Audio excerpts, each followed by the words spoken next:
extension from Iraq up to Mary Hill.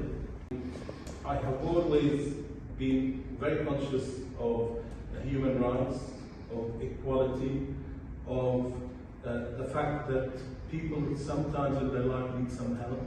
And in fact, particularly when he is someone in the position that I will allude to, it is clear that that is absolutely wrong. يعني اولا اشكر عرب لندن على القدوم الى برمنغهام للتسجيل.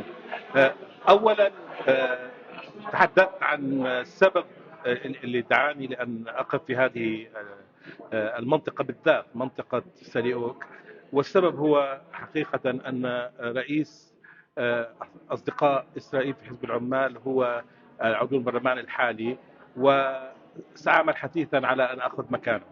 هذه تكون اكبر رساله لإسرائيل ولداعميها هنا أننا استطعنا أن نخرج هذا الشخص الذي ينقل ما تريده إسرائيل أن ينقل، وتصويته دائما لصالح إسرائيل. سأكون ممثلا لمن هم في هذه المنطقة. الكثير من تحدثت لهم قالوا أنه عندما يطالبوا ستيف ماكيب بلقاء لا يرد عليهم حتى.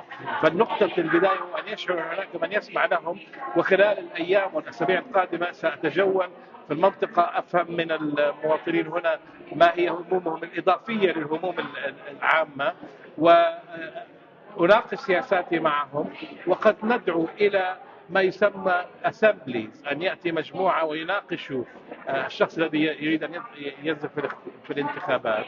هذه الانتخابات أوجدت وعي كبير بأن الحكومة أولا، ولكن العمال لا يسمعوا للناخب، لا يغيروا سياساتهم، لأن الناخب يقول أنا مع غزة أريد وقف إطلاق النار، لم يتوجهوا لذلك كموضوع بسيط.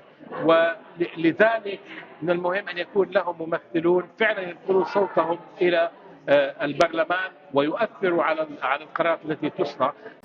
Can we thank Carmel again for rising to the challenge? We know this is just the start of the campaign. Many of us already have been picketing Stephen McCarb's offices.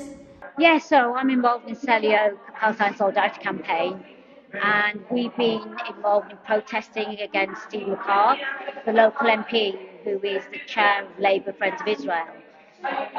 He has been the mouthpiece of the Zionist regime and justified their war crimes. And we've seen the Labour Party has failed, not only to defend human rights, but also they failed the working classes.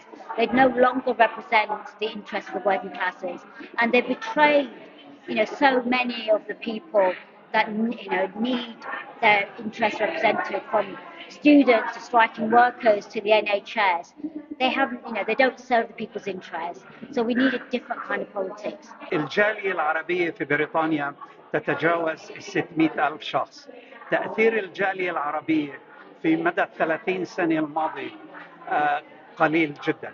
الظروف الداخلية أن معظم الناس أبناء هذه الجالية هم من الجيل الأول، والجيل الأول عادة بيكون بده فترة زمنية طويلة حتى يتأقلم ويفهم الظروف السياسية. السبب الآخر أنه الوضع السياسي العام. سياسة هذه البلد مبنية على حزبين، والحزبين في حالة تنافس ولكن تفاهم مشترك، والحزبين عملوا بشكل دؤوب على استبعاد الجالية العربية من العمل السياسي.